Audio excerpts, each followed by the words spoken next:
chers amis. Bonjour les amis. Bonjour les disciples de Jésus. Nous nous retrouvons ce dimanche matin pour ce petit temps de célébration, ce temps pour nous approcher de Dieu.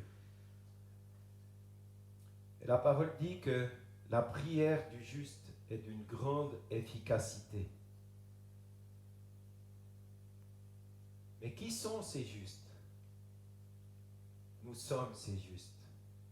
Car nous sommes sanctifiés, nous sommes purifiés, nous sommes justifiés par le sang de Jésus.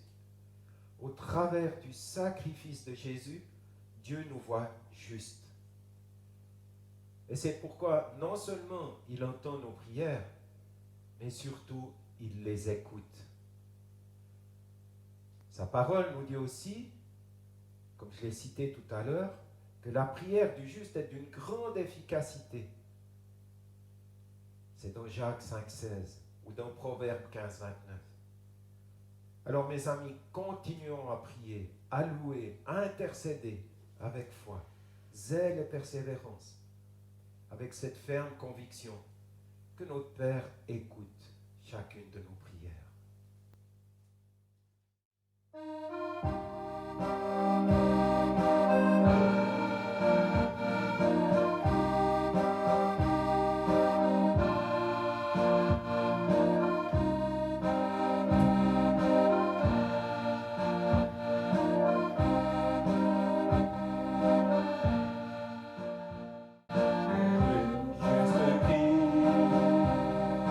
Le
ciel est bleu et sans nuage, si le vent caresse ton visage, si les champs sont blancs pour la moisson, et si tu savoures les fruits de saison, n'oublie jamais, oh n'oublie pas. Tout cela devient à qui tu le dois. Remercie-le à pleine voix pour la grâce qui déverse sur toi. Si l'amour éclaire ta maison et déborde du pire des enfants, si l'amitié et la prospérité sont toujours parmi tes invités, n'oublie jamais, oh n'oublie pas. Tout cela devient à qui tu le dois. Remercie-le à pleine voix pour la grâce qui déverse sur toi. Si ton bonheur devait s'assombrir et un jour tu devais même souffrir, si tu devais tenir pour son nom face au mal ou la persécution, n'oublie jamais, oh n'oublie pas sa promesse de veiller sur toi. Remercie-le à pleine voix pour la grâce qui déverse sur toi. N'oublie jamais, oh n'oublie pas. Tout cela devient à qui tu le dois. Remercie-le à pleine voix pour la grâce qui déverse sur toi. N'oublie jamais, oh n'oublie pas sa promesse de veiller sur toi. Remercie-le à pleine voix pour la grâce qui déverse sur toi. Pour la grâce qui déverse sur toi. Pour la grâce qui déverse sur toi.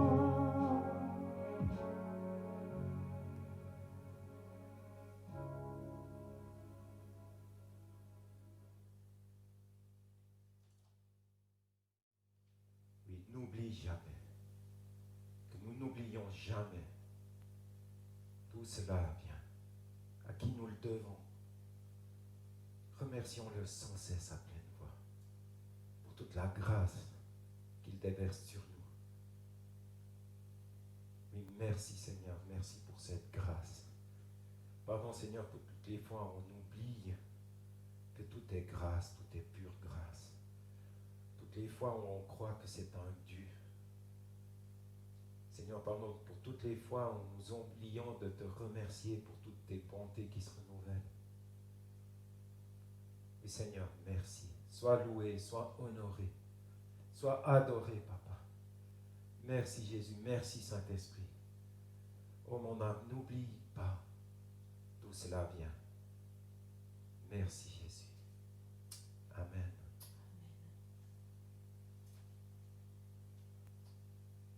Je pense qu'il est bon qu'on prenne un tout petit moment de silence pour se remettre devant Dieu et pour lui dire merci. Merci de tout ce qu'il a fait pour nous ces dernières semaines, ces derniers mois.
prière, c'est dans l'unité, chasser notre ennemi de la contrée.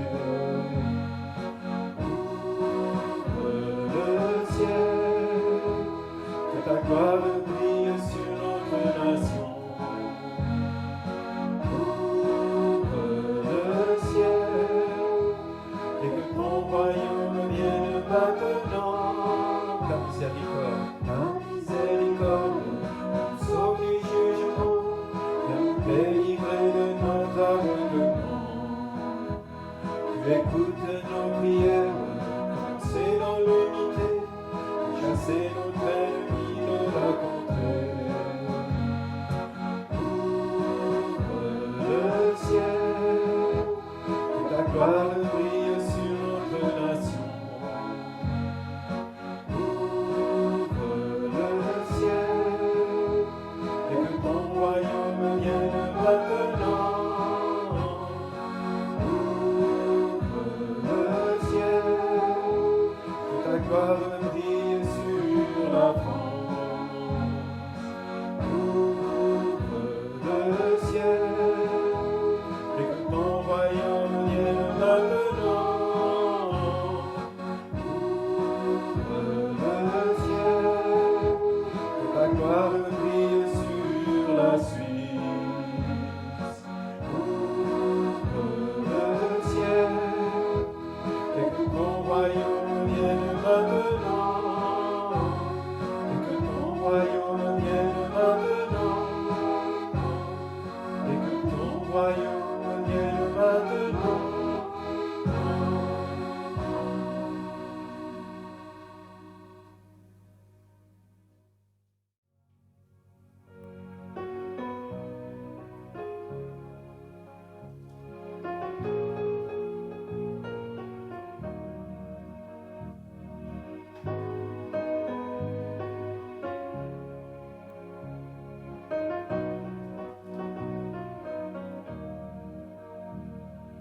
Je viens t'adorer, t'apporter ma prière, dire tout simplement, je t'aime Jésus, je veux me livrer, contempler le mystère du roi crucifié, pour mon salut, vivre près de toi.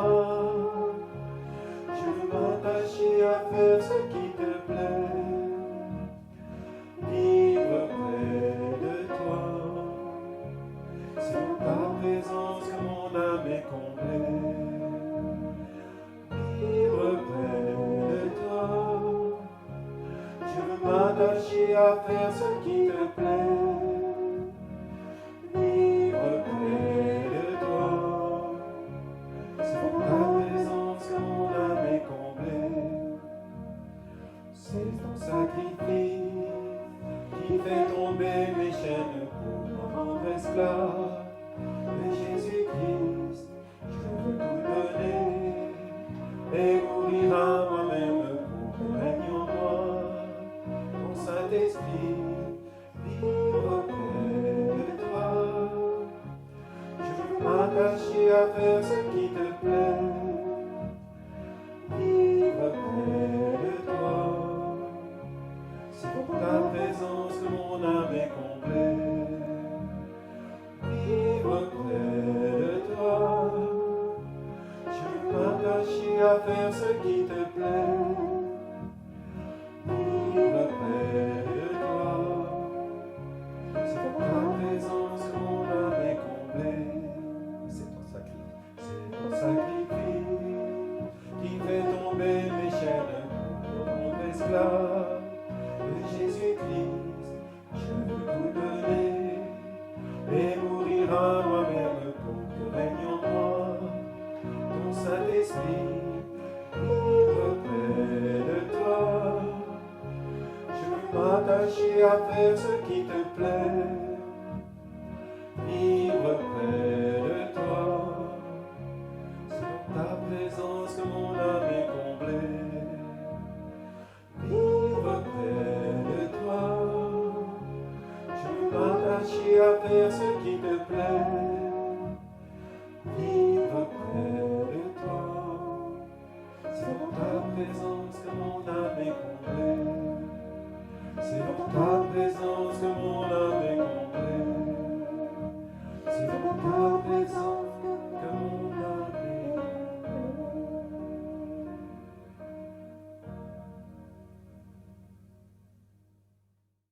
Aujourd'hui, je vais vous parler de Job. Outre l'exemple de Jésus-Christ, la plupart des prophètes de Dieu ont souffert à cause de leur foi sans faille. Le patriarche Job est spécialement cité comme un exemple de foi solide dans la manière dont il surmonte de sévères épreuves. Le livre de Job est l'histoire d'un être humain normal qui est assailli par le malheur et les souffrances. Voici en bref le résumé de l'histoire. Il y a dans le pays d'Ut un homme appelé Job. C'est un homme intègre et droit. Il craint Dieu et se détourne du mal. Il est père de 7 fils et 3 filles. Il possède 7000 brebis, 3000 chameaux, 500 paires de bœufs, 500 ânesses et un très grand nombre de serviteurs. Cet homme est le plus considérable de tous les fils d'Orient. Ses fils sont les uns chez les autres et donnent tour à tour un festin. Ils invitent leurs 3 sœurs à manger et à boire avec eux. Et quand les jours de festin sont terminés, Job appelle et sanctifie ses fils. Puis il se lève de bon matin et offre pour chacun d'eux un holocauste, car il dit « Peut-être mes fils ont-ils péché, peut-être ont-ils offensé Dieu dans leur cœur. » C'est ainsi que Job a l'habitude d'agir. Lorsque nous sommes frappés par une tragédie personnelle ou persécutés à cause de notre obéissance, nous pouvons être certains que Dieu est au courant. Il est d'une importance vitale de garder cela à l'esprit pour contrecarrer le sentiment de solitude et d'isolement qui souvent nous assaille en de telles circonstances. Bien que Job n'ait pas la moindre idée des raisons pour lesquelles tous ces malheurs s'abattent sur lui, il sait que Dieu en a conscience. Nous pouvons donc tirer une première leçon du livre de Job. Dieu sait toutes choses. Or, les habitants du ciel viennent un jour en présence du Seigneur. Et Satan, l'accusateur, vient aussi au milieu d'eux. Dieu permet à Satan d'affliger Job. Mais il fixe les limites au-delà desquelles il ne peut aller. Si nous traduisons ce discours avec nos mots d'à présent, Satan dit à Dieu « Es-tu sûr que ce gars va continuer à t'aimer si tu lui fais du mal? Car si tout va bien, c'est normal qu'il t'aime et te vénère. » Étonnamment, c'est comme si Dieu relève le pari. Dieu lui dit « Oui, Job va rester intègre. » Alors, dans l'histoire de Job, on le voit passer par de multiples bénédictions à de multiples malédictions. Il perd tout, il est malade, il voit toute sa famille mourir. Lorsque nous nous trouvons nous-mêmes au milieu d'une grande adversité, nous devons toujours garder à l'esprit qu'il pourrait y avoir eu une discussion similaire en coulisses à notre sujet. Dieu a établi les limites de nos épreuves. Il nous manque juste de savoir quelles sont ces limites. Et là, c'est la deuxième leçon à tirer de ce livre de Job.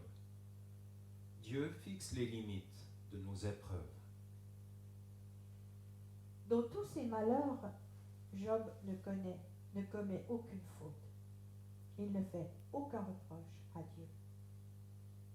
Puis, Satan frappe Job d'un ulcère malin, depuis la plante des pieds jusqu'au sommet de la tête. Job s'assied au milieu des ordures. Il prend un tesson pour se gratter. Dans ce nouveau malheur, Job ne dit aucune parole qui offense Job est tellement persuadé de son innocence et de l'injustice de ses afflictions qu'il est incapable de voir au-delà. Il essaie de se défendre lui-même des fausses conclusions exprimées par ses amis. Ce faisant, il est incapable de voir les aspects de sa vie qui ont besoin de croissance. C'est la troisième leçon à tirer de ce livre de Job. Nous devons chercher la croissance et non la justification. 3 amis de Job, Eliphaz, Bildad et Tsephar, apprennent tous les malheurs qui sont tombés sur lui. Ils se mettent d'accord et partent de chez eux pour aller le plaindre et le consoler. Ayant de loin porté le regard sur lui, ils ne le reconnaissent pas.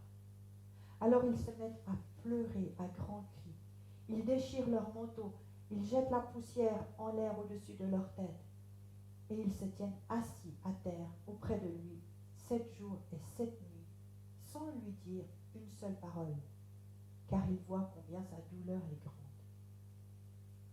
Après cela, Job ouvre la bouche et maudit le jour de sa naissance.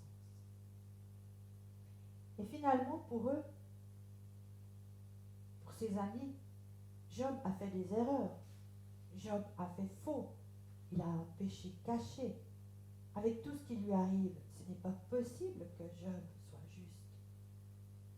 Aussi importune-t-il ce pauvre Job à avouer ce péché secret. Il nous est difficile d'accepter que bon nombre de nos souffrances ne peuvent être clairement expliquées. Le pourquoi est souvent insaisissable. Et c'est la 4e leçon du livre de Job. Job est au désespoir. Sa vie entière est bouleversée. Il a perdu ses richesses et tout ce qu'il aime dans une série de catastrophes soudaines. Maintenant, sa santé s'en va aussi. Pourquoi? Job est profondément frustré parce qu'il n'arrive pas à comprendre le sens de ses épreuves. Et pourtant, du fond de sa perplexité et de son désespoir, il fait l'une des plus profondes déclarations de foi relatées dans la Bible. Et c'est la 5e leçon que nous tirons de ce livre. Nous devons garder l'espoir face à l'angoisse. Au chapitre 32, un 4e ami arrive. Il est plus jeune que tous les autres. Et ce qu'il dit dans son intervention est pertinent.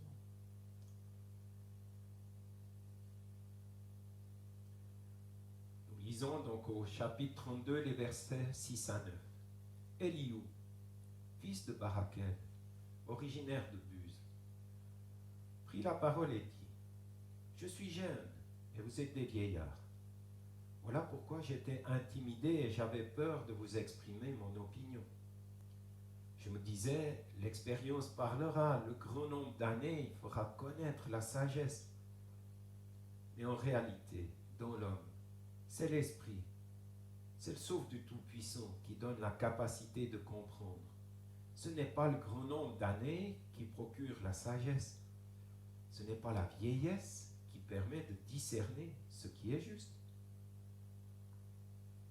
On peut imaginer ce discours ainsi. Je vous ai entendu. Je pensais que la sagesse allait parler, car moi je suis jeune. Mais non. Je réalise que dans vos discours, il n'y a pas de sagesse, car la sagesse vient du souffle de Dieu. Avec ces propos, on réalise que ce ne sont pas toujours les années qui font la différence, mais l'Esprit de Dieu. Le discours d'Eliou commence à adoucir le cœur de Job. Il y a aussi une interpellation pour nous. Recherchons le souffle de Dieu. Laissons la place à l'Esprit de Dieu dans notre vie, car c'est ça qui nous permet de comprendre. C'est ça qui nous permet de discerner. C'est ça qui nous permet de grandir en maturité et en sagesse. Ce n'est pas seulement les années. Bien sûr, les années et l'expérience ont du bon. Il ne faut pas enlever ça. Mais pas seulement. On peut être âgé, avoir de l'expérience, mais nous pouvons manquer de sagesse si nous manquons de l'Esprit de Dieu. Ça, C'est la première réaction que nous pourrions avoir. Mais en fait, Elihu a un discours un tout petit peu différent. Bien sûr, il comprend que Job puisse affirmer qu'il est juste. Ça, c'est une certitude. Mais Élie va aller chercher Job sur sa colère vis-à-vis de Dieu. Il lui dit, ce n'est pas juste, même si tu es juste, tu ne peux pas réagir comme ça. Donc, la réaction de Job dans sa souffrance, c'est la réaction de Job dans sa souffrance qu'Élihu vient interroger.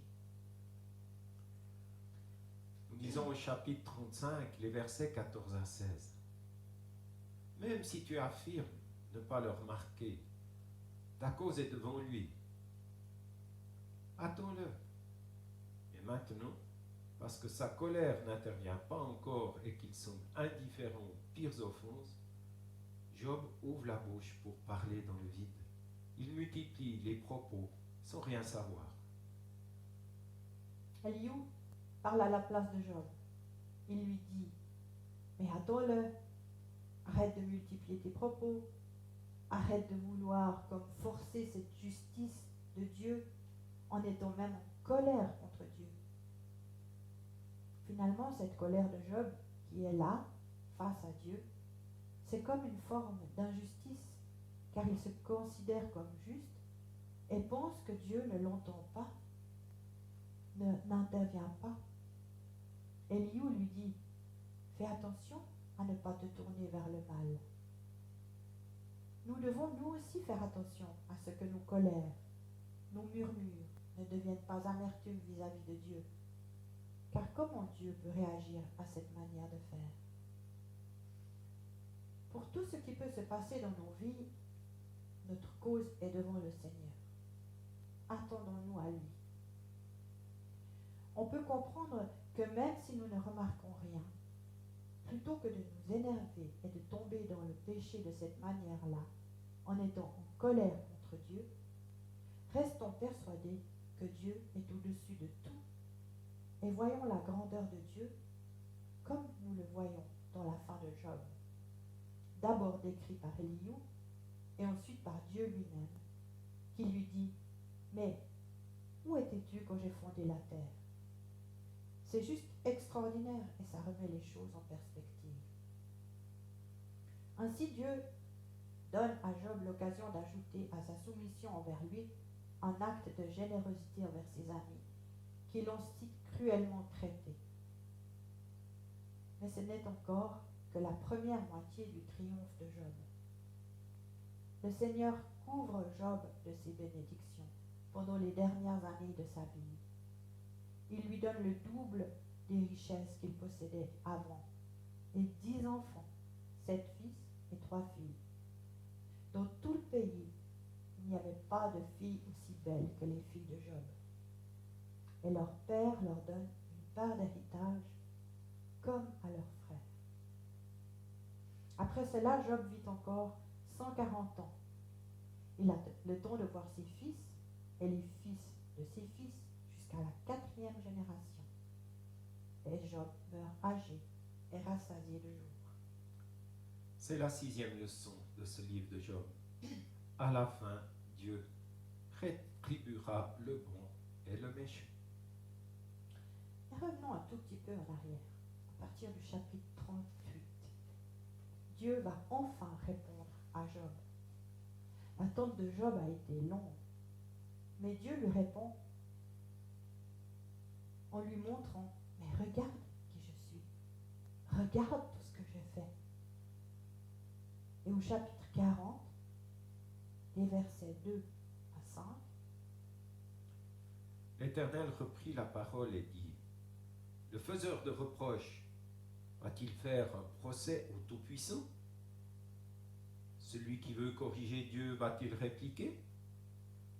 ce verset va dans le sens de ce que lui avait dit Elihu. Tu ne peux pas faire un procès à Dieu. Tu te rends compte de qui est Dieu, de sa grandeur. On voit dans ce verset que Dieu remet Job à sa place. Continuons. Job répondit à l'Éternel, je ne fais pas le poids.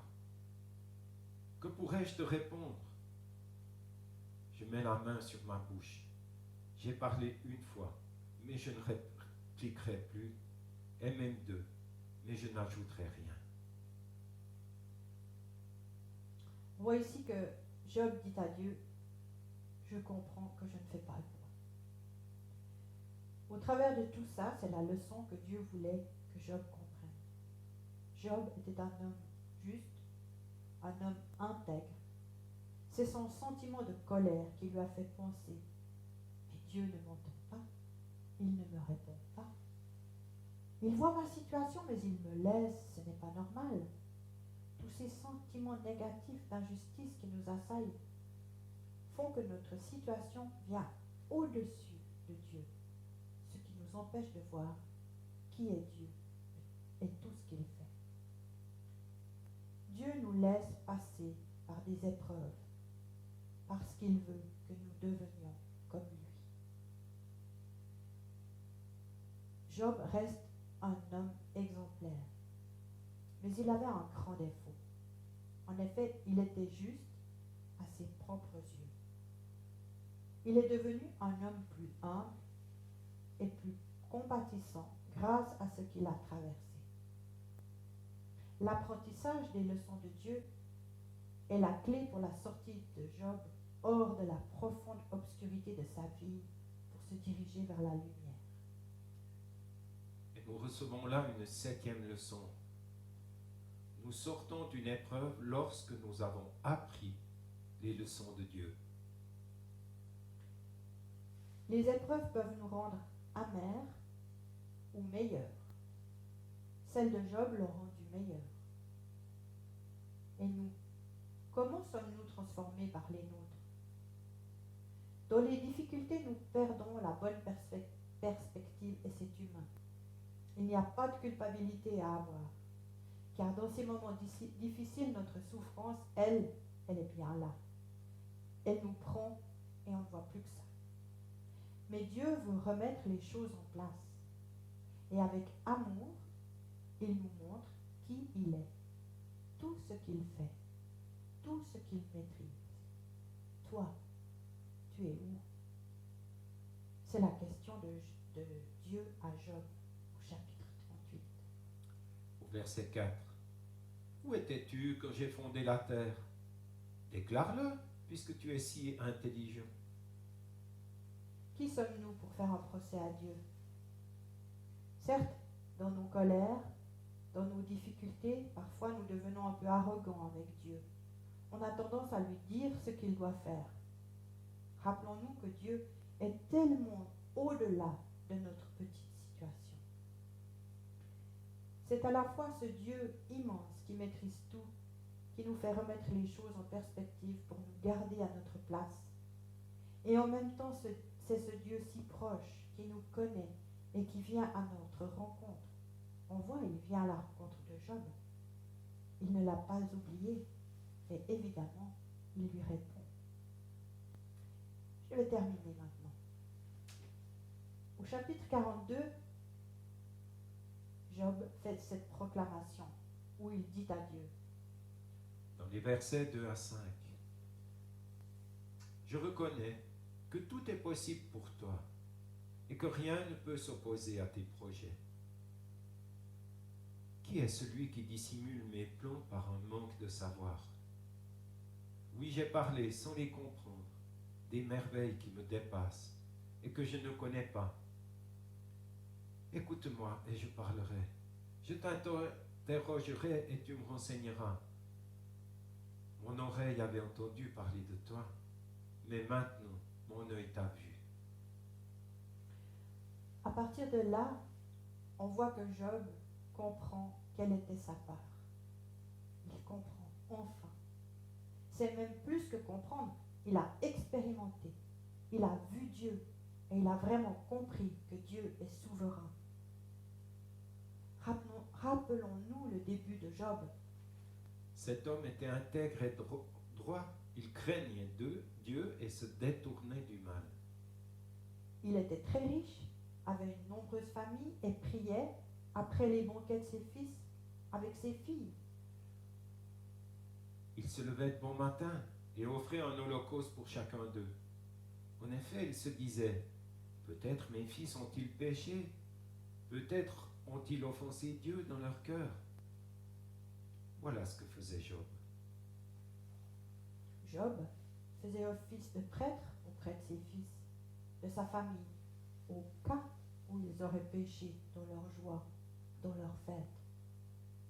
Nous constatons que Job avait une crainte de Dieu énorme. Job, à ce moment-là, connaissait Dieu d'une manière. Job avait entendu parler de Dieu.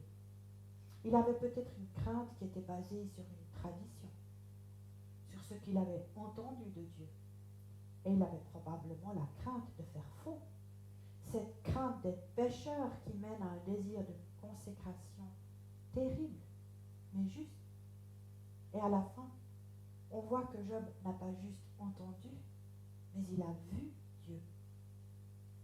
Quand on voit Dieu, quand nos yeux s'ouvrent sur qui est Dieu, notre regard change. Nous percevons la dimension extraordinaire de qui est Dieu. Nous voyons sa grandeur, sa toute-puissance.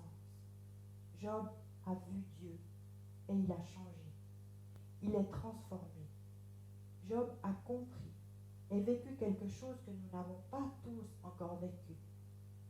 Peut-être quelques-uns de nous, oui. Alors n'oublions pas qui est Dieu et remettons les choses dans la bonne perspective. Comme il nous est dit dans 1 Corinthiens au chapitre 13. Aujourd'hui, nous voyons au moyen d'un miroir, de manière peu claire. Mais alors, nous verrons face à face. Aujourd'hui, je connais partiellement, mais alors, je connaîtrai complètement, tout comme j'ai été connu. Aujourd'hui, nous devons accepter cette réalité que nous voyons de manière peu claire, pas nette. Pensez au miroir de cette époque-là. Il n'était pas poli.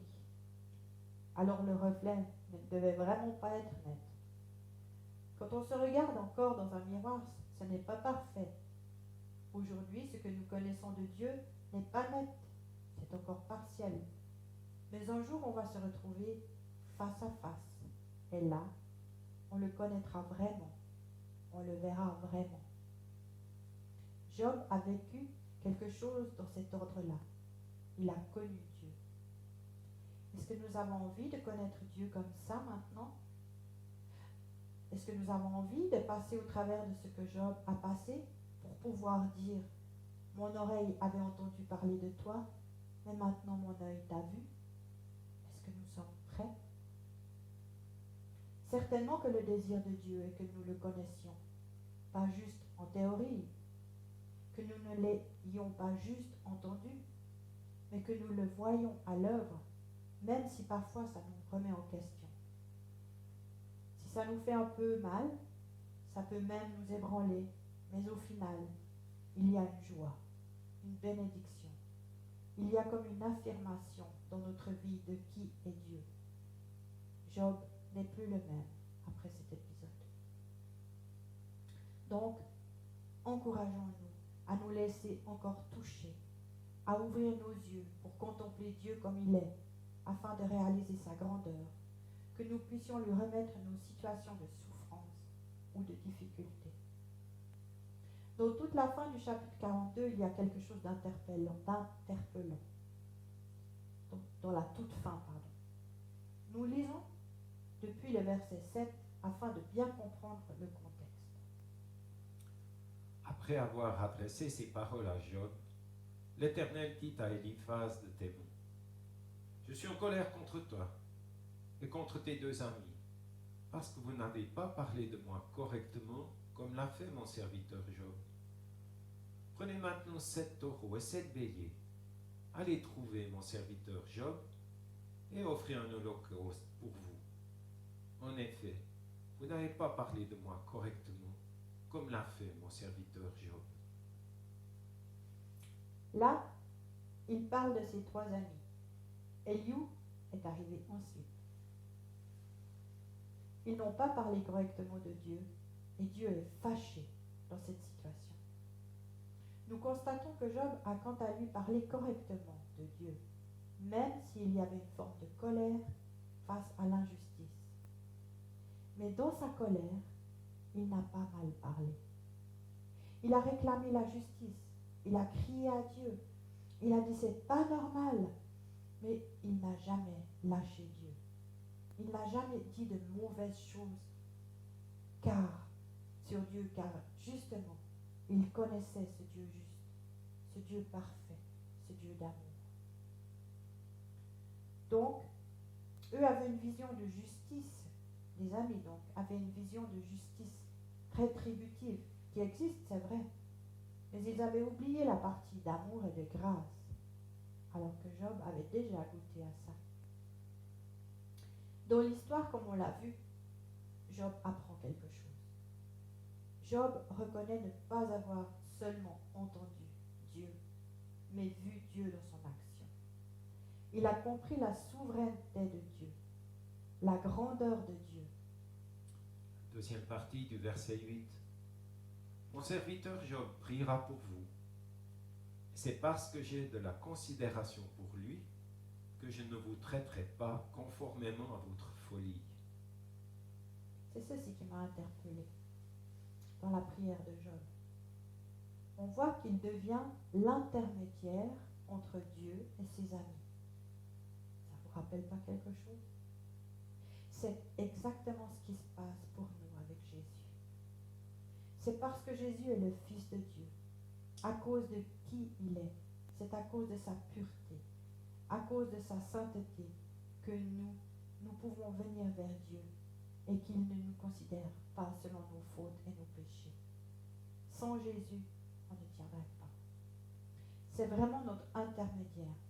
Nous sommes appelés fils et filles parce que Jésus nous a pris avec lui. Et comme le Père aime Jésus, le Père au travers de Jésus, qui est juste, nous voit juste. Comme nous, en tant que parents, nous considérons les amis de nos enfants différemment. Jésus prend tous les enfants perdus, tous les laissés pour compte, et les amène devant son Père. Et son Père nous adopte. Et là, c'est vraiment à cause des prières de Job que ses amis sont traités correctement. Le verset 10 nous apprend que c'est après que Job eut prié que l'Éternel lui accorda le double. La vie de Job reprend à partir du verset 11. Au verset 10, il est dit « L'Éternel rétablit la situation de Job quand celui-ci eut prié pour ses amis. Il lui accorda le double de tout ce qu'il avait possédé. » Donc Job, par ses prières, a pu bénir ses amis. Il n'y a plus d'amertume dans son cœur. Il a pu les lâcher. Il a pu prier pour ses amis. C'est le point de départ pour la réhabilitation de Job. Peut-être que Dieu attendait cela de Job. En conclusion, je vois l'importance de notre vie de prière. Nos prières pour nos amis qui ne sont pas toujours justes, qui ne font pas toujours juste. Ça nous parle aussi de l'importance de prier pour ceux qui ne connaissent pas Jésus, pour les gens qui sont aussi dans des saisons difficiles.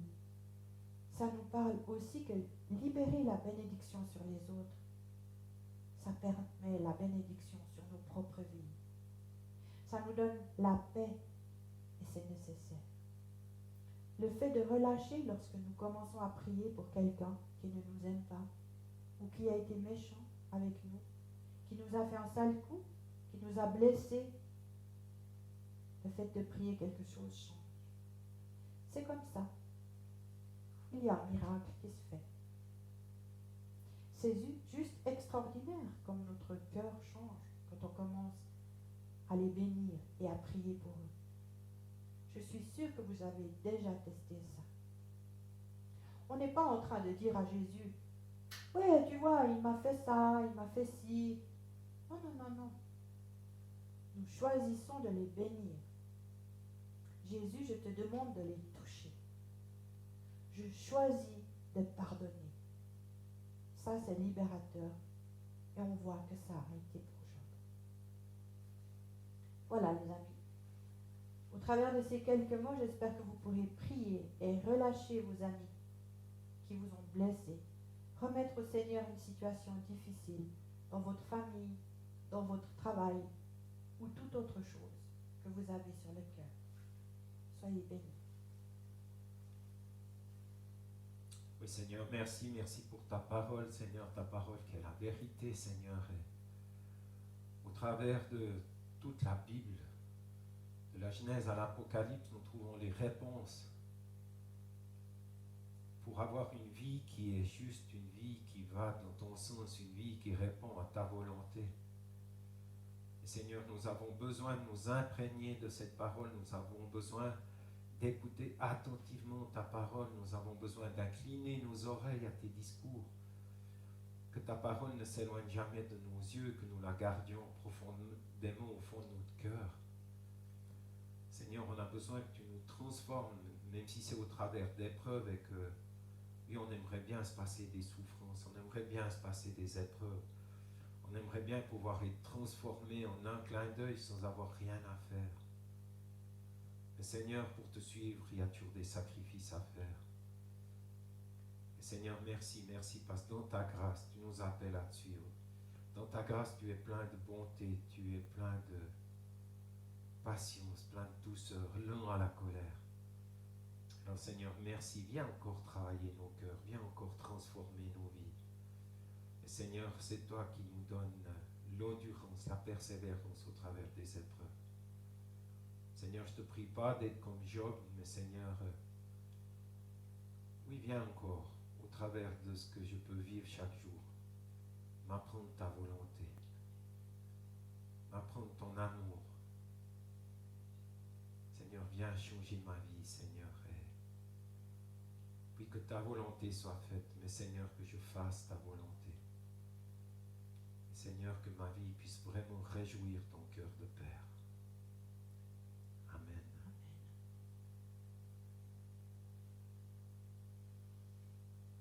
Voilà les amis, on arrive au terme de notre culte. On espère que on a pu vous bénir au travers des chants, au travers des paroles. Et on vous souhaite une bonne fin de dimanche. On vous souhaite une bonne semaine bénie. Et oui, que vous puissiez entendre la voix de Dieu, que vous puissiez entendre ce qu'il a à vous dire, que vous puissiez voir aussi toutes les bénédictions qu'il a encore en réserve pour vous tous. À bientôt.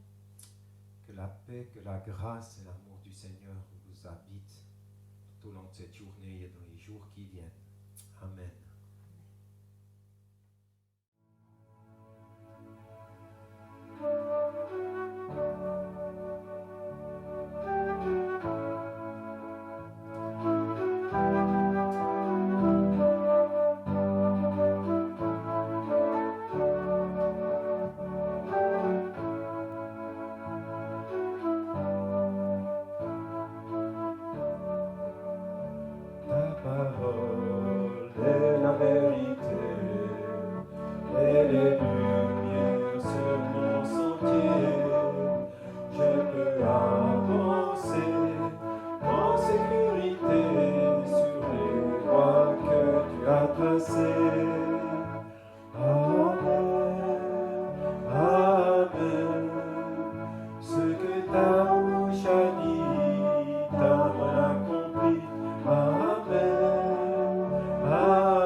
existé, qu'il a